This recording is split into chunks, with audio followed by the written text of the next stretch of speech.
quite often I invite questions, so don't hesitate if you've got a particular question. I just have a very rough sketch of what I want to cover. I'm quite happy to go off tangent, which I often do. Let's just start off with a couple of statistics. 2015, we know that there were 5.4 million businesses in the UK. 84% of those employ less than 9 people and are therefore deemed to be SMEs. 74% employ no one at all other than the owners. So the question really on those is, if it wasn't for tax, would any of you bother to have accounts? Of those 74%, if you're not accounting for anything in particular, why would you bother? Why would you bother to have accounts? Why would you bother to keep them? Because the reality is, we only do it because we want to minimise the tax we pay the taxpayer. Got to be a bit careful about minimising tax, of course, because there are a few moral and ethical issues here. And I would like to make absolutely clear, we do not get involved with structures or schemes. We only ever talk to people about absolutely legal, fully authorised ways of minimising tax. So, as I said, we keep records so we can pay the correct amount of tax.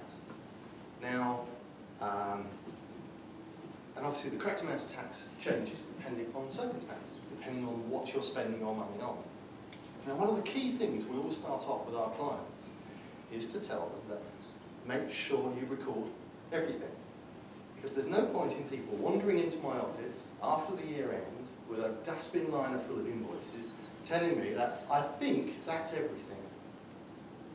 Because the definition of tax planning is actually thinking about stuff in advance, not in arrears.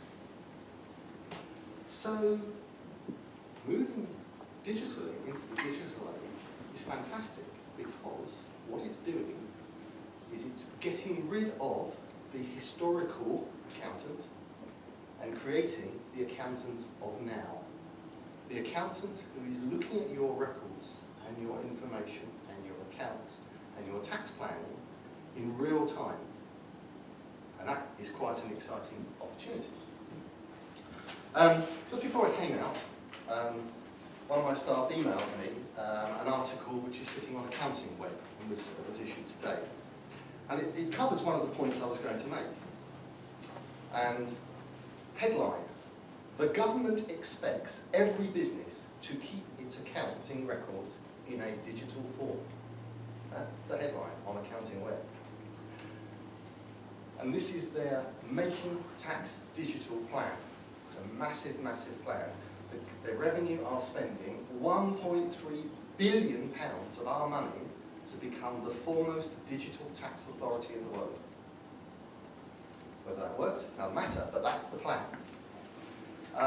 So this Making Tax Digital, they're running a series of events for accountants to start with to try and get them into this whole process. To introduce this idea of what is going to be happening over the next 4 years. Being digital or producing information in a digital form is not an Excel spreadsheet. So that's the end of the Excel spreadsheet for keeping accounting records, I'm afraid, moving forward. You will have to have some form of accounting software in order to cope with what the inland revenue wants. When does this start?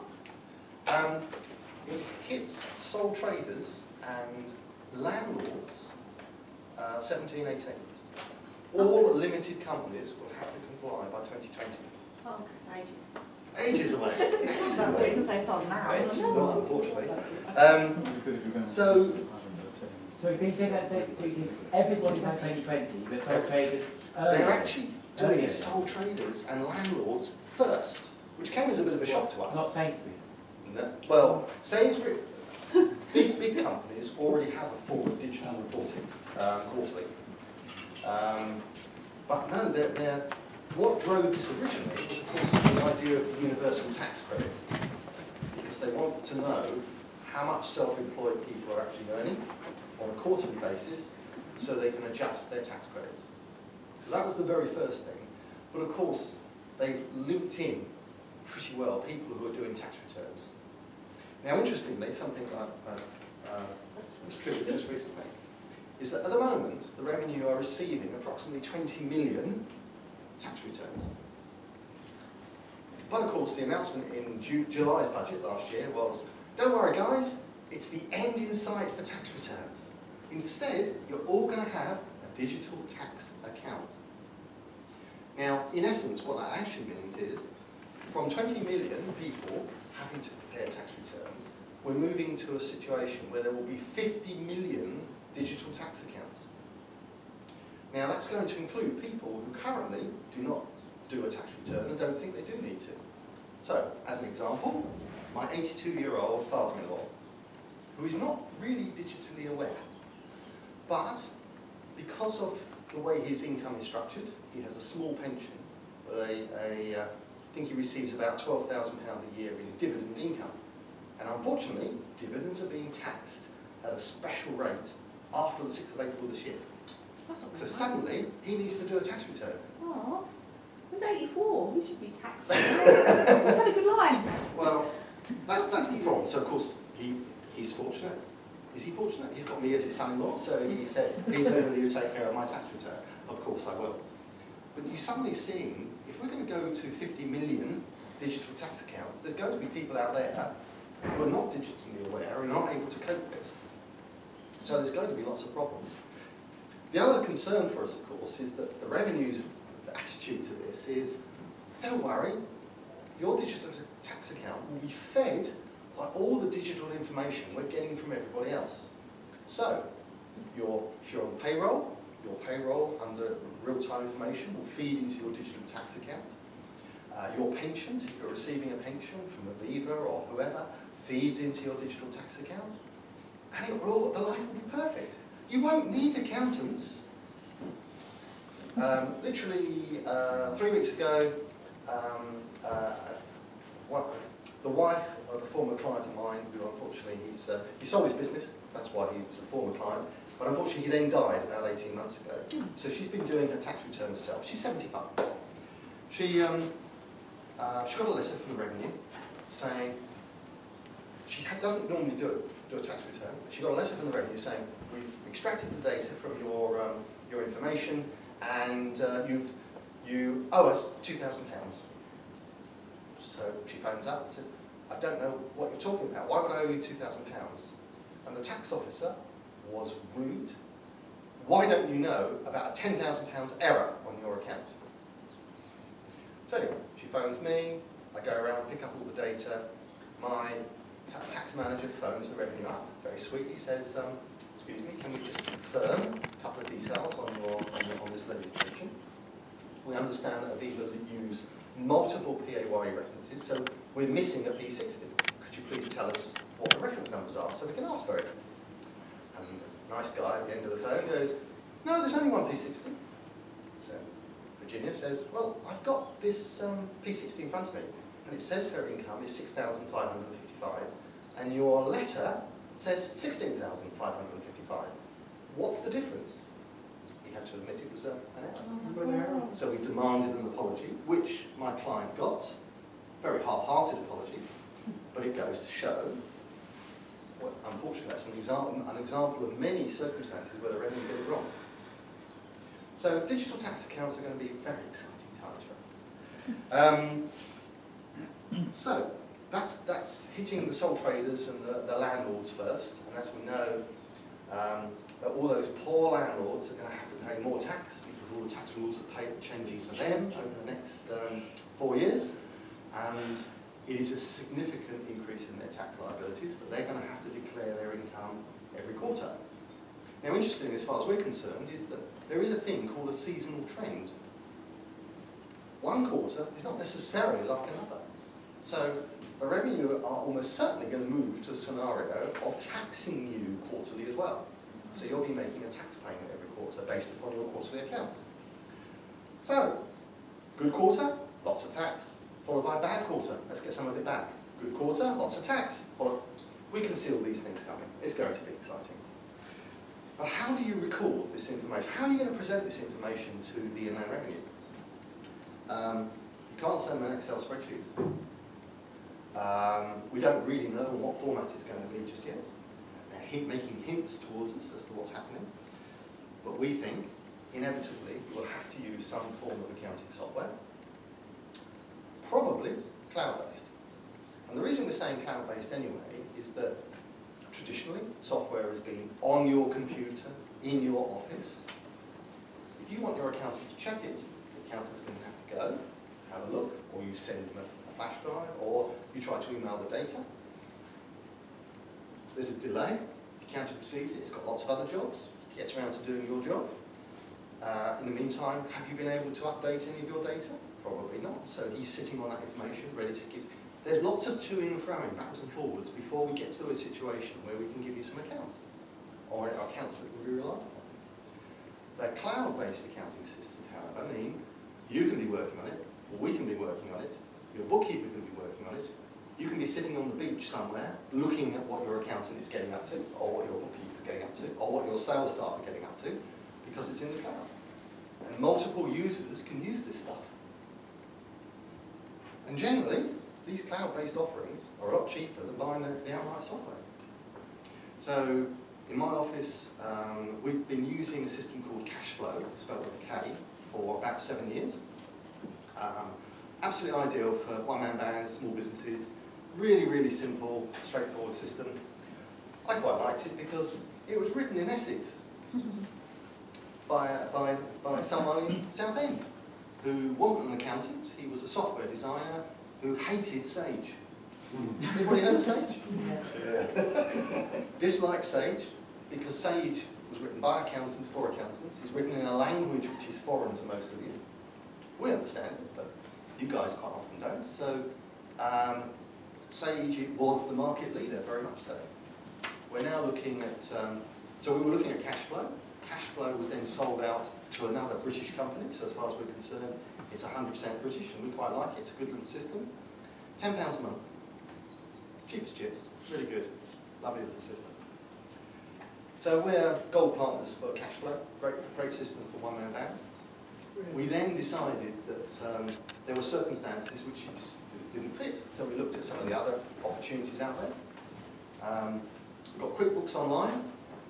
Never did like QuickBooks for a PC. Love QuickBooks Online. Brilliant system. And a bit more sophisticated perhaps than Cashflow. But it is American, so there's always a downside.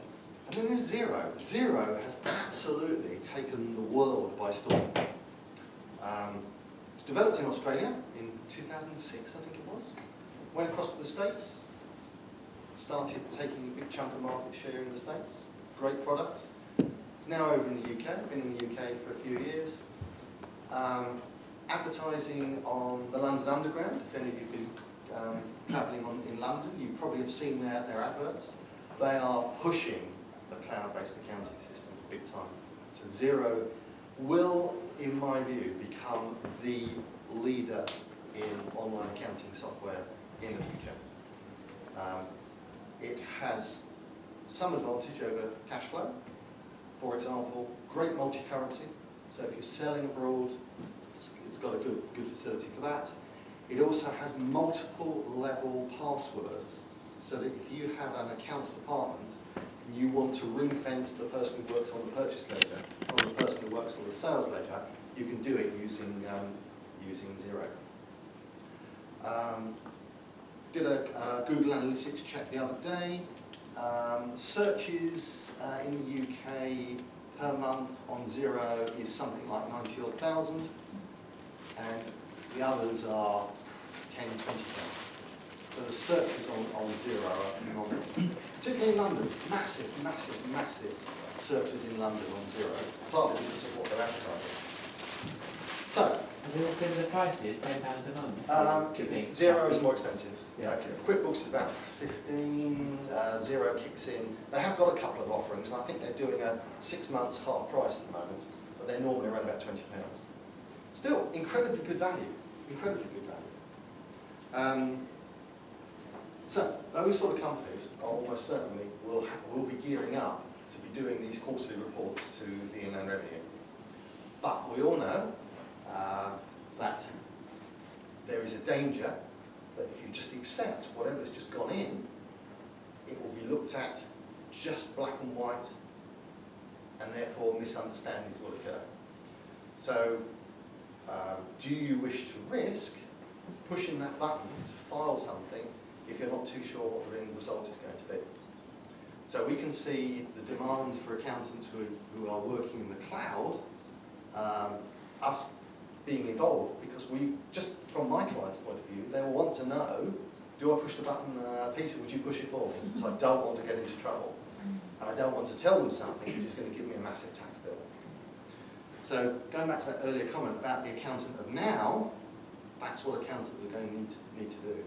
They're going to need to be online, active with their clients, looking at what the clients are doing on a far more regular basis. Because if we've got to do 4 of these reports a year, the opportunities for it to go wrong is quite large. Backtracking to the sole traders and landlords, the vast majority of landlords file their own tax returns. They don't use an accountant. So I've been doing some talks around at the moment about the new landlords taxes that are coming up. And I was at the property show at the Colchester Stadium last week, and the interest that was being shown in my workshop about taxes was phenomenal. And I was saying earlier to Tony, there were people in the audience photographing every single slide that I was putting up on the screen, and I haven't been used to doing that. So it was just like, whoa, people were queuing, standing at the back, and I was inundated at the end with people asking questions about it. Because they're doing their own taxes, and this stuff is scaring the living daylights out of them. There's lots of things going on. Oops, right. What else was on this?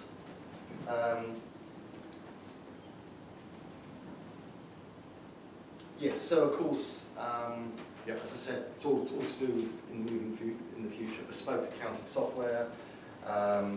The revenues assumption is that everyone will be digital, which is going to be problematic. And it's the end of that brown paper bag job that accountants define. So, right, I've covered those bits. So can I just ask you, so you know, you said about sometimes people will have a good quarter and a bad quarter, because I mean I classically have, you know, sort of like mid-December through to the end of Feb, which is sort of like, you know, if money appears in my account, you know, it's sort of like, you know, put the flags out, you know, except, you know, through the summer it's sort of like, it's crazy, you know. So you know. You know, so if they're sort of saying, well, this is how much you earn for that quarter, then you know, you obviously have to save money for that quarter to pay for something that you actually haven't earned. Yes. That's ridiculous. Danger, and we all, as I said, it's very few businesses do the same business every quarter. Yeah. Yeah. It's going to be different. It's going to be seesawing all over the place. So, and I think our biggest concern will be is that if a client does 3 quarters themselves, which shows an okay result or a profitable result, and we come along at the end of the year and they only want us to check it once, we do the final quarter, correct all the mistakes, and the final quarter is a loss, we can imagine that's going to open up all sorts of inquiries. So, you know, our concern is what is the information they're demanding? Is it going to be taxed? And I think it will be. How are they going to deal with this? And if clients are going to do it themselves, we can see a lot more tax inquiries occurring. Is it similar to, like, my partner, he earns over 40-something thousand a year, and so at the moment, whenever he does tax return, he has to pay £2.5 grand each quarter, regardless of what he's earned, because he's over that threshold. Is it similar to that? It depends on the circumstances, not knowing his circumstances. Normally it's, if you're self-employed or you're paying under self-assessment, you pay it twice a year, Yeah. January and July. Yeah, that's what it's And yes, what happens is the revenue guess on what you're going to earn, yeah. and you make your first instalment in the January before the year end, before the tax year end. So they get it. And you either guess and say, yes, that's about right, or can I reduce it? you just don't know because you haven't reached the 5th of April yet, so you're paying that money in advance.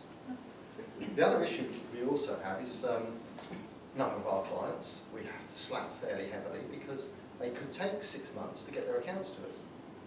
Now, if they're going to have to do quarterly accounts, we are assuming that the deadlines for doing each quarter will be much tighter. You won't get your 9 months after your year end. It will be, you've got to do it within 4 weeks or 6 weeks. So those people who have difficulty in keeping up to date and always, and we all have them, all the accountants have them, they take forever, they wait for the deadline before giving us the information. They're going to have to really, really gear up and change their ways because it's going to be 4 to 6 weeks. You have to do it. You're going to have to deliver it. A bit like VAT returns. Any of you VAT registered, by the way? No. I guess those people who are VAT registered will probably say, well, it's just an extension of that, it won't be too much of a problem. But if you're not used to that formality, it's going to be a bit of an issue.